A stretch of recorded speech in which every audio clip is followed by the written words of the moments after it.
محرم ہے 1444 ہجری، سن 1444 ہجری کا پہلا مہینہ ہے یہ۔ عرب میں جو مہینے چلتے تھے وہ چلتے تھے محرم، صفر،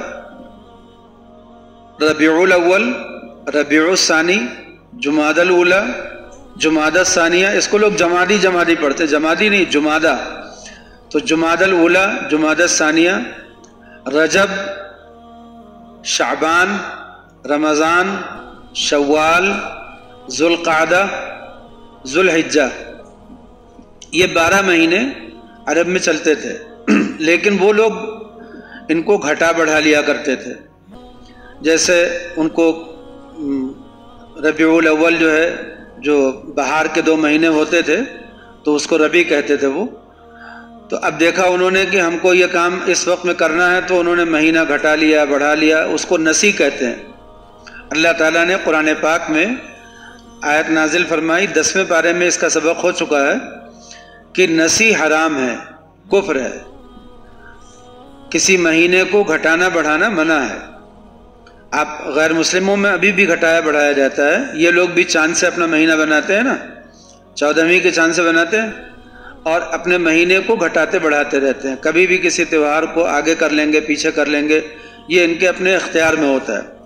تو ایسے ہی مشرکین مکہ بھی وہ مہینوں کو گھٹا بڑھا لیا کرتے تھے، اس مہینے میں اتنا کر لیا، اس مہینے میں اتنا کر لیا، آگے پیچھے کر لیتے تھے۔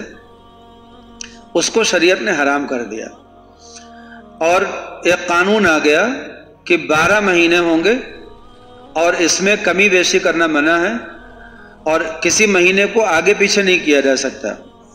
ترتیب یہ رہے گی کہ پہلا مہینہ کیا ہوگا؟ محرم کا ہوگا، دوسرا مہینہ صفر کا ہوگا، تیسرا ایسے کرتے ہوئے پھر شوال، ذوالقعدہ، ذوالحجہ، پھر حج جب پورا ہوتا ہے تو وہاں سے سال پورا ہو جاتا ہے۔ تو 12 مہینے اللہ نے مقرر کر دیے، قرآن پاک میں آیت نازل ہو گئی کہ 12 مہینے مقرر ہو گئے، اب اس میں کمی بیشی کرنا حرام ہو گیا۔ یہ تو ایک عام ضابطے کے تحت بات ہو گئی۔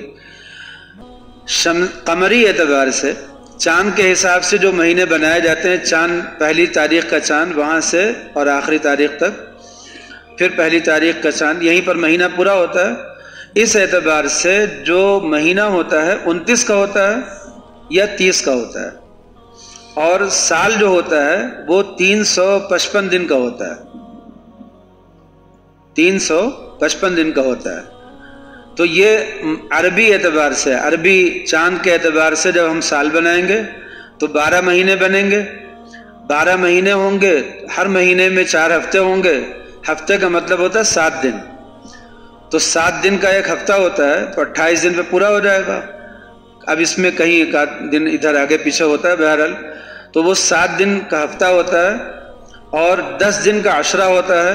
جیسے رمضان میں آپ دیکھتے ہیں نا، پہلا عشرہ، دوسرا عشرہ، تیسرا عشرہ، تو 10 دن کا عشرہ ہوتا ہے، اور 24 گھنٹے ہوتے ہیں، اور ہر گھنٹے میں کتنے منٹ کتنے سیکنڈ ہوتے ہیں، یہ سب تقسیم ہے۔ تو اوقات کی یہ تقسیم ہے۔ وہ نظام کائنات جو ہے وہ بھی اسی تقسیم پر ہے، 12 مہینے کی تقسیم پر نظام کائنات ہے۔ چاند جو اپنی گردش پوری کرتا ہے سورج کے ارد گرد، جو چکر لگاتا ہے ایسے، تو 12 مہینے میں وہ اس کی گردش پوری ہوتی ہے۔ اس لیے قمری اعتبار سے، یعنی یہ چاند کی گردش کے اعتبار سے سال پورا ہو رہا 355 دن میں، اور اس کو تقسیم کر دیا ہے 12 مہینوں میں، اور مہینے کوئی 29 کے کوئی 30 کے۔ اس طرح سے ایک نظام ہے جو نبی کریم صلی اللہ علیہ وسلم کے زمانے میں رائج تھا۔ جب آپ کی وفات ہو گئی، دنیا سے آپ نے پردہ فرما لیا، حضرت ابو بکر صدیق رضی اللہ تعالیٰ عنہ کی خلافت 2.5 سال میں پوری ہو گئی، آپ دنیا سے آپ بھی چلے گئے۔ حضرت عمر رضی اللہ تعالیٰ عنہ نے اپنے زمانے میں بہت سی اصلاحات فرمائی، بہت سے نظام قائم فرمائے، ہر چیز کو ایک ضابطے و قانون میں لانے کی آپ نے ترتیب کی۔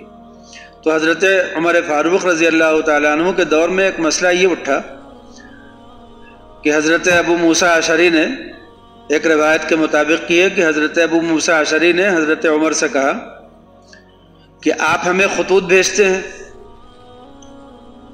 لیکن اس پر دن تاریخ لکھا نہیں ہوتا، تو ہمیں پتہ نہیں چلتا کہ یہ خط کب کا ہے، ابھی پورا کرنا ہے یا کام ہو چکا ہے یا وقت گزر چکا ہے، کچھ اندازہ نہیں ہوتا کب کا یہ خط ہے۔ پچھلے سال کا کوئی خط ہے، کوئی لے کر کے چلا آیا اس سال کہ امیر المومنین کا یہ حکم آیا ہے یا آرڈر آیا ہے، تو ہم کیا کریں؟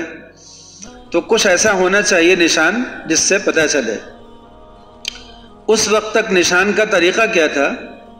اس وقت تک دنیا میں، پوری دنیا میں نشان لگانے کا ایک اندازہ یہ ہوتا تھا کہ جیسے نوح علیہ السلام کا طوفان کے زمانے میں طوفان آیا، تو اب نوح علیہ السلام کے طوفان سے لوگ دن گننے لگے کہ اتنے دن پہلے کی بات ہے، طوفان نوح سے 3 مہینہ پہلے کی بات، طوفان نوح سے 4 مہینہ پہلے کی بات، طوفان نوح کے 4 مہینے کے بعد، طوفان نوح سے 1 سال کے بعد، ایسے لوگ تاریخ بنانے لگے۔ پھر اس کے بعد ابراہیم علیہ السلام کا واقعہ ہوا آگ میں جلانے کا، تو وہاں سے نئی تاریخ شروع ہو گئی۔ اب کہنے لگے کہ ابراہیم علیہ السلام وہ آگ والے واقعے سے اتنے مہینے پہلے یہ قصہ ہوا تھا، آگ والے واقعے سے اتنے مہینے کے بعد یہ قصہ ہوا، تو تاریخ لوگ ایسے بناتے تھے اپنی۔ اس کے بعد پھر موسیٰ علیہ السلام کا واقعہ ہوا، فرعون کے غرق ہونے کا واقعہ ہوا، اسی کو لوگوں نے بنا لیا، یوسف علیہ السلام کی بادشاہی کو بنا لیا، موسیٰ علیہ السلام کے واقعے کو بنا لیا۔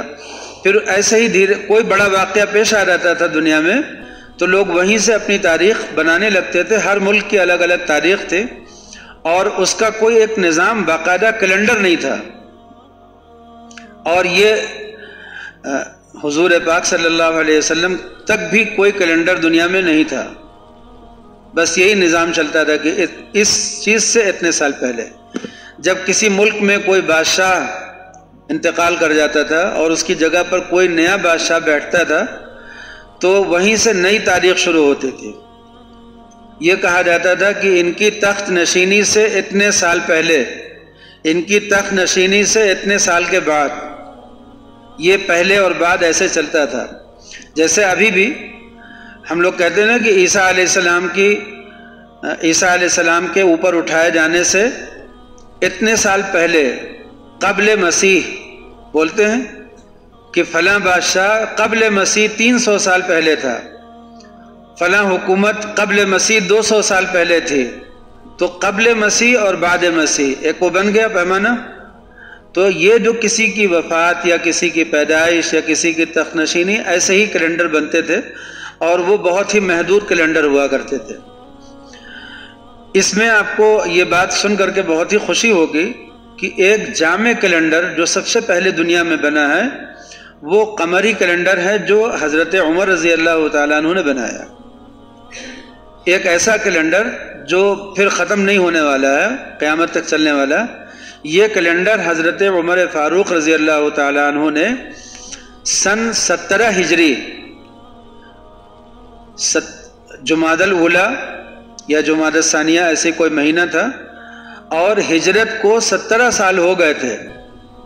اس وقت حضرت عمر رضی اللہ تعالیٰ عنہ نے لوگوں کو جمع کیا ہے اور جمع کر کے فرمایا کہ ہم لوگ بتاؤ کہ ہم لوگ اپنی تاریخ کہاں سے جوڑیں، اپنی تاریخ جو ہے وہ کہاں سے لیں۔ ایک مرتبہ خود حضرت عمر فاروق کے ساتھ ہی ایسا واقعہ پیش آیا، ان کے سامنے ایک خط پیش کیا گیا شعبان کا، اس پہ لکھا تھا شعبان، تو یہ تو معلوم ہو گیا کہ کس مہینے کا ہے، لیکن یہ نہیں معلوم ہو پایا کہ کون سا شعبان، اس سال کا شعبان یا اس سے پہلے والا یا اس سے پہلے والا، کون سا شعبان یہ نہیں متعین ہو پایا۔ تو حضرت عمر فاروق نے خود ہی پوچھا کہ کون سا شعبان، کیسے پتہ چلے گا یہاں شعبان سے کیا مراد ہے۔ تو اس طرح کی چیزیں صحابہ میں اٹھنے لگی تھیں، جو ان کے گورنر تھے وہ پوچھنے لگے کہ کوئی کیسے پتہ چلے، کوئی الگ تاریخ لکھتا ہے، کوئی الگ تاریخ لکھتا ہے۔ صحابہ میں بھی تاریخ چلتی تھی، ایک تاریخ چلتی تھی حضور پاک صلی اللہ علیہ وسلم کی، اس سے پہلے چلتی تھی اصحاب الفیل والی، اصحاب الفیل جو واقعہ ہوا تھا، تو اصحاب فیل کے واقعے سے ایک تاریخ چلتی تھی۔ حضور پاک صلی اللہ علیہ وسلم کی پیدائش سے، آپ کی پیدائش سے بھی ایک تاریخ نکالی لوگوں نے، مگر وہ بہت زیادہ نہیں چلتی تھی. لیکن جب اسلام آیا، نبوت آ گئی، تو پھر نبوت سے پہلے نبوت کے بعد یہ تاریخ چلنے لگی کہ نبوت والے سال سے اتنے سال پہلے یا نبوت والے سال کے اتنے سال کے بعد، ایسے تاریخ چلنے لگی تھی. پھر اس کے بعد ہجرت آئی تو ہجرت کو بھی لوگوں نے شروع کر دیا، ہجرت سے پہلے، ہجرت کے بعد. اب حضرت عمر نے صحابہ کو اکٹھا کیا، پوچھا کہ بتاؤ ہم لوگ اپنی تاریخ کہاں سے شروع کریں؟ کسی نے کہا کہ حضور کی ولادت سے، کسی نے کہا کہ حضور صلی اللہ علیہ وسلم کی نبوت سے، کسی نے کہا کہ ہجرت سے، کسی نے کہا وفات سے. کئی قول ہو گئے، سب دائر تھے نبی پر کہ نبی کی ولادت. لیکن وہ ولادت کی تاریخ متعین نہیں ہے، اس لیے کہ اس وقت کی تاریخ اتنی محفوظ نہیں تھی، دن تاریخ سب چیزیں محفوظ نہیں تھیں. بس یہ معلوم تھا کہ ربیع الاول کا مہینہ. تاریخ کیا ہے یہ ابھی تک متعین نہیں ہے. وہ جو مشہور ہے نا 12 ربیع الاول آپ کی پیدائش، وہ صحیح قول نہیں ہے. صحیح قول میں یا تو 8 تاریخ ہے، 8 ربیع الاول ہے، یا 9 ربیع الاول ہے. تو پیدائش کی تاریخ ربیع الاول کی کون سی دن ہے، کون سی تاریخ ہے، وہ تاریخ نہیں متعین ہو پا رہی تھی. تو اب یہ ہوا کہ ربیع الاول سے مان لیا جائے. کسی نے یہی نام لے لیا کہ ربیع الاول سے حضور کی پیدائش کا مہینہ ہے، مگر وہی حضور کی وفات کا بھی مہینہ ہے. اسی مہینے میں خوشی بھی اتنی بڑی ہے، اسی مہینے میں غم بھی اتنا بڑا ہے. اللہ تعالیٰ نے خوشی اور غم کو برابر کر دیا اسی مہینے میں. تو اس لیے اب یہ ہوا کہ ربیع الاول سے لیا جائے. کہاں سے لیا جائے؟ آخر میں طے ہوا کہ جب حج سے لوگ واپس ہوتے ہیں تو اسی کو آخری مہینہ مانا جائے اور محرم کو پہلا مہینہ مان لیا جائے، اور سال جو ہے وہ ہجرت سے لے لیا جائے. اس لیے کہ ہجرت ایک بہت انقلابی قدم تھا. وہیں سے آپ سمجھ لیجئے کہ اسلام کی ترقی اور رفتار شروع ہوئی ہے. تو جو عروج کا دور شروع ہوا ہے وہ ہجرت سے شروع ہوا ہے. اس سے پہلے کے جو دور ہیں اس میں تو مسلمانوں پر ظلم ہی ہوتا رہا، یہاں ہجرت کر رہے ہیں، وہاں جا رہے ہیں. لیکن ہجرت کے واقعے کو، اب اس کی تفصیل ابھی نہیں کریں گے، وقت کم ہے، لیکن ہجرت کے واقعے کو اہمیت دیتے ہوئے صحابہ نے طے کر لیا کہ اسی کو ہم لوگ مان لیتے ہیں پہلا سال. اب ہجرت کے بعد دوسرا سال، تیسرا سال، چوتھا سال، ایسے کرتے ہوئے 9ویں سال میں، ہجرت کے 9ویں سال میں یا 10ویں سال میں نبی کریم صلی اللہ علیہ وسلم کی وفات ہو گئی. اس کے بعد پھر ہجرت کے 11ویں سال میں، 12ویں سال میں، پھر ہجرت کے، تو یہ 17واں سال تھا جب حضرت عمر رضی اللہ تعالیٰ عنہ صحابہ سے بیٹھ کر کے مشورہ کر رہے تھے کہ کہاں سے ہم اپنی تاریخ شروع کریں. تو طے ہوا کہ ہجرت سے لے لیا جائے. حضرت علی کی بھی رائے یہی ہوئی، حضرت عمر فاروق کی بھی رائے ہوئی، اور یہ طے ہوا کہ محرم کا مہینہ پہلا مہینہ مان لیا جائے. اور یہ طے ہوا کہ یہیں سے ہمارا نیا سن شروع ہوگا. تو ایک کیلنڈر بننا شروع ہوا. پہلی ہجرت کی پہلی ہجرت سے ایک پہلا مہینہ، پہلی تاریخ سب بنا لی گئی، اور اب آگے خطوط میں وہ تاریخ لکھے جانے لگے کہ کس ہجری میں یہ واقعہ ہوا. تو اب لکھ دیا 17 ہجری، تو سمجھ میں آ گیا کہ ہجرت سے اتنے سال کے بعد. اب لکھ دیا 20 ہجری، سن 60 ہجری. سن 60 میں فتنہ ہوا تھا نا یزید والا، حضرت حسین کی شہادت کا، تو سن 60 ہجری. تو اس کا مطلب ہجرت سے اتنے سال کے بعد. اب ہجرت سے سن شروع ہو گیا، کیلنڈر شروع ہو گیا. اس ہجرت کے سن کیلنڈر شروع ہونے کے 130 سال کے بعد، 130 سال کے بعد شمسی کیلنڈر وجود میں آیا. جو اس وقت شمسی کیلنڈر چلتا ہے سورج سے اس کا حساب ہے. قرآن پاک میں اللہ تعالیٰ نے چاند کو بھی فرمایا ہے لِتَعْلَمُوا عَدَدَ السِّنِينَ وَالْحِسَابَ، کہ چاند کو بھی اللہ نے اس لیے مقرر کیا، بنایا تاکہ تم اس سے اپنا حساب اور اپنا سن معلوم کر سکو. اور سورج کے بارے میں بھی یہی بیان ہوا ہے کہ سورج بھی اس لیے لِتَعْلَمُوا عَدَدَ السِّنِينَ وَالْحِسَابَ، تاکہ تمہیں اپنے سنوں کا اور سالوں کا حساب معلوم ہو سکے. تو یہ جو شمسی کیلنڈر ہے یہ ہجری کیلنڈر کے 130 سال کے بعد وجود میں آیا، اور یہ لیا گیا عیسیٰ علیہ السلام کے اٹھائے جانے سے. جب وہ آسمان پر اٹھائے گئے ہیں تو عیسائیوں کا عقیدہ تو یہ ہے کہ صلیب پہ چڑھائے گئے، صلیب، لیکن مسلمانوں کا عقیدہ یہ ہے کہ وہ ابھی ان کو وفات ہوئی نہیں ہے، ابھی تو اٹھائے گئے ہیں آسمان پر۔ اس وقت سے عیسائیوں نے اس کو لیا، اپنا کیلنڈر بنایا۔ تو اب 130 سال ہجرت کو گزر چکے تھے، وہ 745 سال یا ایسے ہی کچھ ہو گیا تھا، 755 یا 745 سال گزر چکے تھے عیسیٰ علیہ السلام کے اٹھائے جانے کو۔ اس وقت شمسی کیلنڈر بنایا گیا جو 700 سال پہلے سے لیا گیا، اور اس وقت 2022 چل رہا ہے۔ تو یہ 2022 کیلنڈر بننے سے نہیں ہے، کیلنڈر بننے کی تاریخ 700 سال بعد کی ہے، 750 سال بعد کی ہے۔ کیلنڈر لیا گیا ہے کہاں سے؟ عیسیٰ علیہ السلام سے۔ اسی لیے اب کوئی آدمی کوئی نیا کیلنڈر ایجاد کرے اور نوح علیہ السلام سے لے لے تو نیا کیلنڈر بن جائے گا، وہیں سے چلا جائے گا، تو وہ سن 6000 اور 8000 ہو جائے گا۔ جیسے ابھی 2000 ہے عیسیٰ علیہ السلام سے، تو اگر کوئی نوح علیہ السلام سے لے گا تو سیدھا 8000 کرے گا اس کو، اس لیے کہ عیسیٰ علیہ السلام سے تقریباً 2000 سال پہلے موسیٰ علیہ السلام ہے، موسیٰ علیہ السلام سے 2000 سال پہلے ابراہیم علیہ السلام ہے، ابراہیم علیہ السلام سے 2000 سال پہلے نوح علیہ السلام ہے، تو 6000 سال کا فاصلہ تو یہی ہے، اور 1500 سال ادھر ہو گیا تو 8000 کے قریب جائے گا، اور اس سے آدم علیہ السلام تقریباً ایسے ہی ہوں گے 2000 سال یا 1000 سال پہلے، تو تقریباً 10,000 سال پہلے آدم علیہ السلام دنیا میں تشریف لائے تھے۔ انسانوں کا سلسلہ کب سے شروع ہوا؟ 10,000 سال سے۔ تو اگر کوئی آدم علیہ السلام سے کیلنڈر بنائے گا تو اب وہ 10,000 سال میں چل رہا ہوگا۔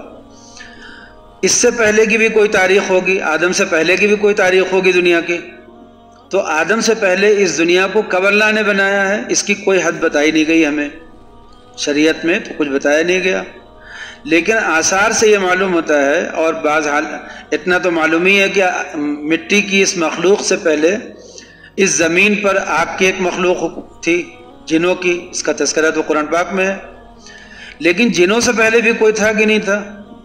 تو بعض روایات میں آتا ہے کہ جنوں سے پہلے 2 مخلوق اور تھی، ایک مخلوق تھی حن اور ایک مخلوق تھی بن، ایک بن تھی ایک حن تھی، با سے بن اور ہا سے بڑی ہا سے حن، اور اس کے بعد جیم سے جن، اس کے بعد انس انسان، تو ان یہ 4 طرح کی مخلوق ہو گئی۔ حن بن تاریخ میں ہے، قرآن پاک میں نہیں ہے، یہ تاریخ میں ہے، تو پہلے حن، پھر پہلے بن، پھر حن، پھر جن، پھر اس کے بعد ان۔ اب جو مخلوق چل رہی ہے وہ ان کا دور ہے، انس کا دور ہے، انسان جس سے بنے ہیں، تو یہ انسانوں کا دور ہے۔ قیاس کا تقاضا بھی یہی ہے کہ 4 طرح کی مخلوق ہونی چاہیے اس زمین پر، اس لیے کہ اللہ نے اس زمین کا جو مادہ ہے، جو اس کی خمیر ہے، وہ 4 چیزوں سے بنائی ہے۔ اللہ نے بنایا ہے اس کو مٹی، پانی، ہوا اور آگ، 4 چیزوں سے اس پوری زمین کی خمیر بنائی ہے۔ تو مٹی کی مخلوق ہے آدمی، آگ کی مخلوق ہے جن، تو پانی اور اس کی پانی کی اور ہوا کی مخلوق بھی اس سے پہلے ہونی چاہیے فطری طور پر، اس لیے کہ انسان یہ آخری مخلوق ہے، اس کے بعد تو اب توڑ دی جائے گی نا، یہ دنیا ختم کر دی جائے گی، قیامت آ جائے گی۔ تو بہرحال ہم آپ کو تاریخ پر لے گئے، تو آدم علیہ السلام سے پہلے تک کی تاریخ بتا ڈالا کہ کہاں سے یہ دنیا شروع ہوئی ہوگی، اس کی تاریخ نہیں معلوم ہے، اور جنوں سے پہلے کوئی مخلوق تھی یہ بھی یقین کے ساتھ نہیں معلوم ہے، لیکن بعض علماء نے اپنی کتابوں میں، اپنی تاریخ کی کتابوں میں لکھا ہے کہ 2 مخلوق اور ہے، حن اور بن بھی 2 مخلوق گزری ہے، اس کے بعد جن آئی ہے، اس کے بعد انسان ہے۔ اب انسانوں کی تاریخ زیادہ سے زیادہ آپ 10,000 سال پیچھے جا سکتے ہیں، اس سے پہلے انسان نہیں ہے، لیکن اگر کہیں کسی انسان کا ڈھانچہ پایا گیا ہو، انسان کی شکل کی کوئی مخلوق پائی گئی ہو، تو وہ ضروری نہیں کہ وہ انسان ہو، وہ ضروری نہیں ہے کہ وہ انسان ہو، وہ باقی اور مخلوق میں سے کوئی مخلوق ہو سکتی ہے۔ کہتے ہیں 1 لاکھ سال پہلے کا ہے اور اتنے لاکھ سال پہلے کا یہ ڈھانچہ پایا گیا، تو وہ ضروری نہیں کہ انسانی کا، انسان کے ڈھانچے پر اگر کوئی چیز پائی جائے تو وہ انسانی ہی ہو، آدم علیہ السلام کی اولاد ہو، ایسا کوئی ضروری تو ہے نہیں۔ آدم علیہ السلام کو اللہ تعالیٰ نے خصوصیت سے بنایا تھا، یہ ہم سب کا عقیدہ ہے، وہاں سے انسانوں کا سلسلہ شروع ہوا۔ اب تو تاریخ ہماری شروع ہوئی ہجری سے، ہجرت سے۔ اس ہجرت کی تاریخ سے محرم کا مہینہ پہلا مہینہ مانا گیا، اور یہ 1444 ہجری کا پہلا مہینہ چل رہا ہے جس میں ہم لوگ ہیں اس وقت۔ یہ تو محرم کی اہمیت ہے۔ دوسری اہمیت یہ ہے اس محرم کی کہ قرآن پاک میں اللہ تعالیٰ نے 12 مہینے کا تذکرہ فرمایا، تو نبی کریم اور یہ بھی فرما دیا کہ ان میں 4 مہینے محترم ہیں، منہا اربعۃ حرم، یہ بھی قرآن پاکی میں ہے۔ ان 4 مہینوں کی تشریح حضور صلی اللہ علیہ وسلم نے فرمائی کہ رجب، ذی قعدہ، ذی الحجہ اور محرم۔ تو آپ نے ان 4 مہینوں کی تشریح ایسے فرمائی کہ یہ 4 مہینے محترم مہینے کہلاتے ہیں۔ ان محترم مہینوں کا مشرکین مکہ کے وہاں تو یہ قاعدہ تھا کہ وہ اس مہینے میں لڑائی نہیں کرتے تھے، جنگ کرنا اس مہینے میں حرام سمجھتے تھے، اور اگر کوئی جنگ کر لیتا تھا تو بہت اس کے اوپر الزام تھا، پھر وہ مہینہ گھٹاتے بڑھاتے تھے اگر لڑائی وڑائی کرنی ہوتی تھی۔ اسلام میں یہ ہے کہ لڑائی ہمیشہ حرام ہے، کسی بھی مہینے میں لڑائی حرام ہے، لیکن اگر ضرورت پیش آ جائے، اسلام کی کوئی حق کی حفاظت کی ضرورت پیش آ جائے تو کسی مہینے میں بھی لڑائی کی جا سکتی ہے، اس لیے کہ اسلام میں لڑائی نہیں ہے، عبادت ہے۔ اسلام میں جو لڑائیاں ہیں اگر کوئی اپنے نفس کے لیے کرے، اپنے مال کے لیے کرے، تو یہ لڑائیاں تو عبادت نہیں ہے نا، یہ تو نفس پرستی ہے۔ لیکن حق کی حفاظت کے لیے اگر کوئی لڑائی کی جائے تو یہ عبادت ہے، اور یہ عبادت کسی بھی مہینے میں کی جا سکتی ہے، اس میں یہ تقسیم اب ختم ہو گئی ہے۔ دشمن حملہ آور ہو جائے حرم محترم مہینوں میں تو کیا کریں گے؟ تو دفاع کریں گے اپنا۔ ایسے ہی اگر کہیں حق کی حفاظت کے لیے اٹھنا پڑے تو اقدامی جہاد بھی کر سکتے ہیں ان محترم مہینوں میں۔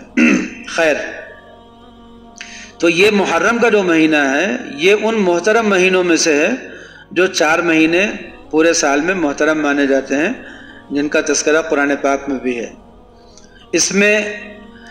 اس مہینے کے ساتھ ایک واقعہ پیش آ گیا حضرت حسین رضی اللہ تعالیٰ عنہ کی شہادت کا، تو اس واقعے کی وجہ سے اس کو کچھ لوگوں نے، ایک فرقے نے، ایک جماعت نے غم کا مہینہ قرار دے دیا، حالانکہ اسلام میں کوئی مہینہ غم کا نہیں ہے، نہ حضور صلی اللہ علیہ وسلم کی شہادت، نہ کسی بڑے سے بڑے صحابی کی، جلیل القدر صحابی کی شہادت، اور نہ کسی ولی کی شہادت، نہ کسی کی وفات، نہ کسی کی پیدائش۔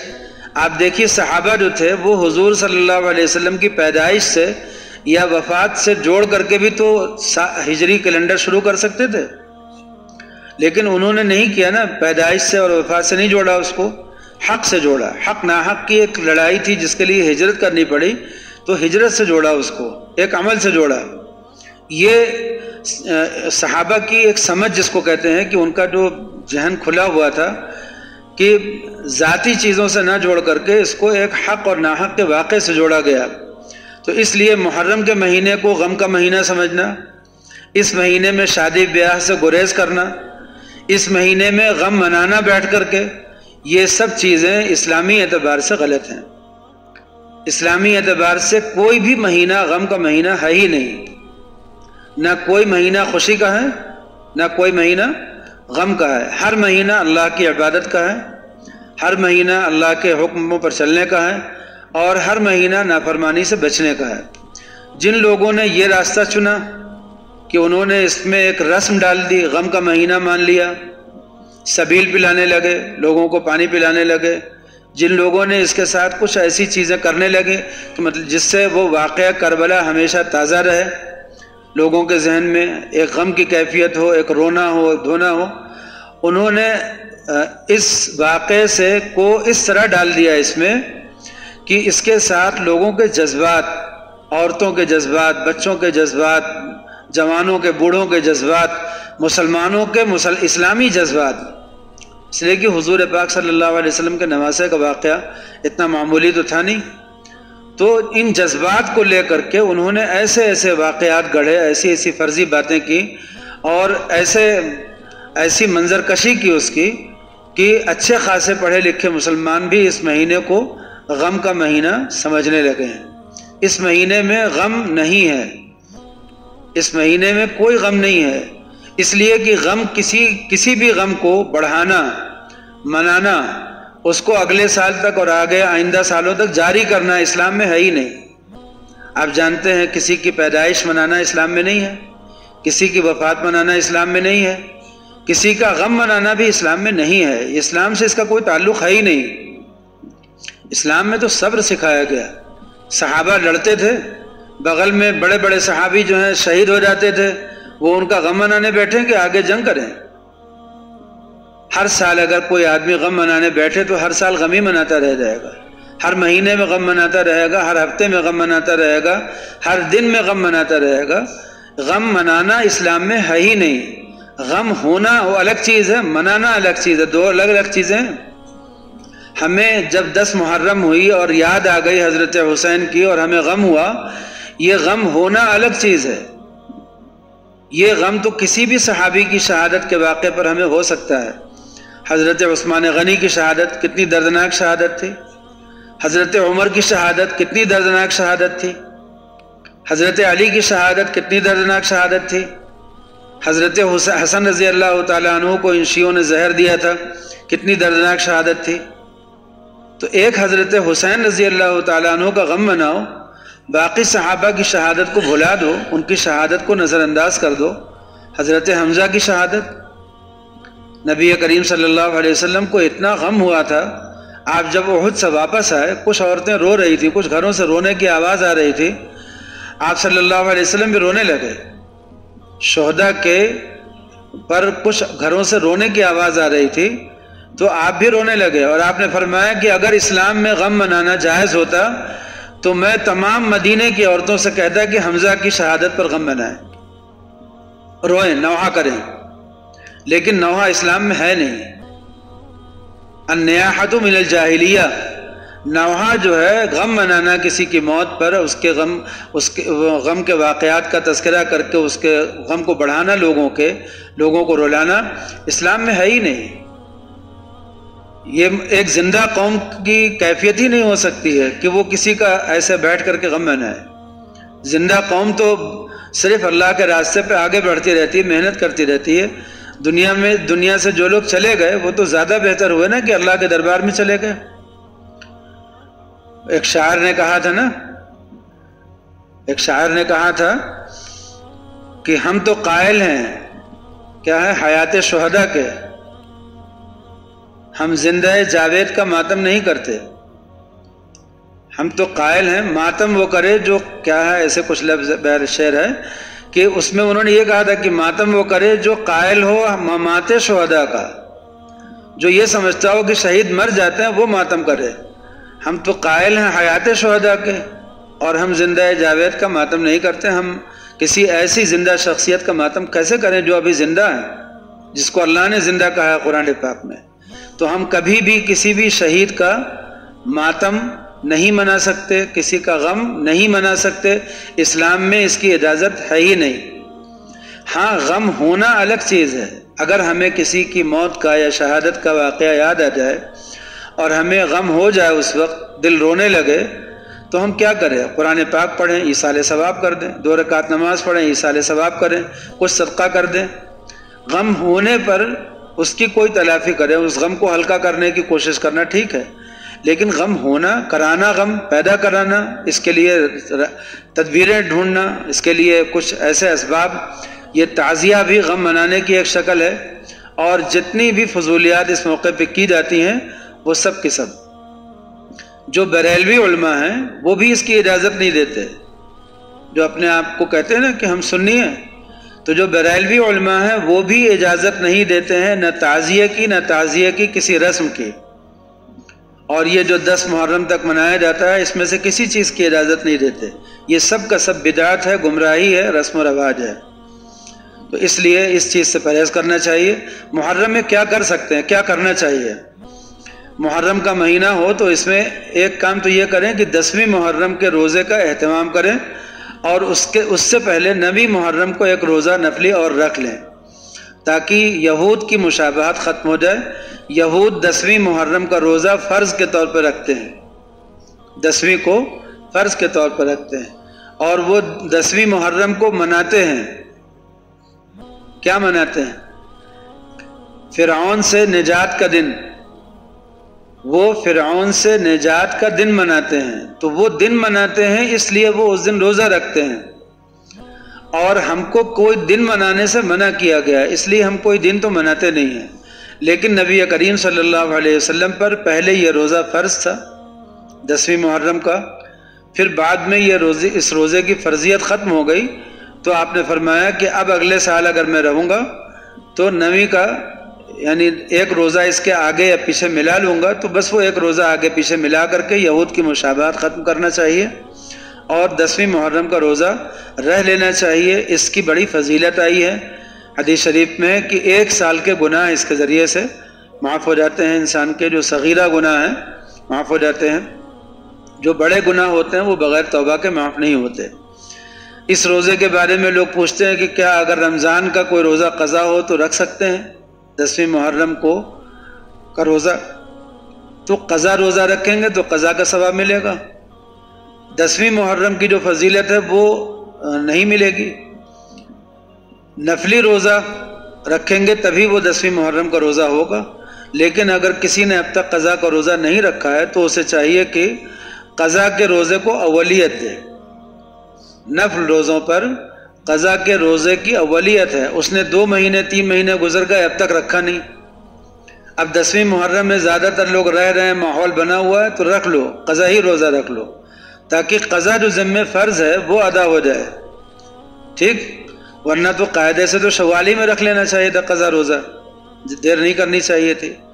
بہرحال تو قضا روزہ رکھ سکتے ہیں، لیکن اگر کوئی آدمی ہمت کرے تو کرنا یہ چاہیے کہ 10ویں کو تو نفلی روزہ رکھے اور اس سے 1 دن پہلے 9ویں کو اپنا قضا رکھ لے، مشابہت یہود سے ختم ہی ہو جائے گی روزہ رکھ لینے سے۔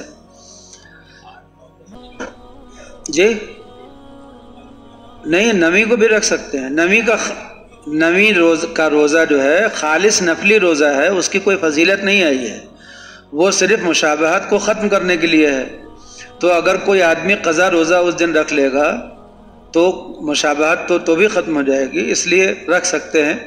بہتر یہ ہے کہ 10ویں کی فضیلت لینے کے لیے 10ویں کا روزہ تو نفل رکھیں، اور اس سے پہلے یا بعد کا روزہ جو ہے وہ قضا والا کر لیں، اور اگر پورا ہی قضا کا کر لیں اپنا تو وہ نفلی روزے سے تو بہتر ہی ہوگا۔ باقی محرم میں کرنے کا اور کوئی کام نہیں ہے، اور اس محرم کی جو تاریخ ہے وہ مختصر سے ہم نے آپ حضرات کے سامنے بیان کر دی، دعا کر لیجیے۔ جی ہاں، دیکھیے حاجی رکن الدین صاحب اپنے علاقے کے، اپنے شہر کے، بہت ماشاءاللہ اللہ تعالیٰ نے ان سے کام لیا، تبلیغی جماعت کے ایک بڑے ذمہ داروں میں سے تھے، چلے گئے، اللہ کو پیارے ہو گئے۔ جب مومن دنیا سے جاتا ہے، مومن جب دنیا سے جاتا ہے تو وہ تو یہاں سے ہنستا ہوا، خوش ہوتا ہوا جاتا ہے، شاداں فرحہ، پیچھے جو لوگ رہتے ہیں وہ غمگین ہو جاتے ہیں کہ ایک اچھا آدمی ہمارے درمیان سے چلا گیا۔ روحیں استقبال کرتی ہیں، فرشتے استقبال کرتے ہیں، ہر آسمان پر فرشتے جو بات کہتے ہیں، روح طیبہ، ایک خوشگوار روح آ رہی ہے، استقبال کرو اس کا، تو روح طیبہ کا نعرہ لگتا ہے۔ اور جب کوئی برا آدمی جاتا ہے تو روح خبیثہ، فرشتے کہتے ہیں کہ ایک بری روح اوپر آ رہی ہے، یہ ہوتا ہے۔ اس لیے جب اچھے لوگ دنیا سے جاتے ہیں تو ہمیں افسوس ہوتا ہے، مگر وہ لوگ جو ہیں وہ تو بہرحال اللہ کی نعمتوں میں پہنچ گئے۔ ہمیں دعا کرنی چاہیے کہ اللہ تعالیٰ ان کی دنیا میں خدمات کو قبول فرمائے، کمیوں کوتاہیوں کو معاف فرما دے، ان کے درجات بلند فرما دے، ان کے پسماندگان کو صبر جمیل عطا فرما دے۔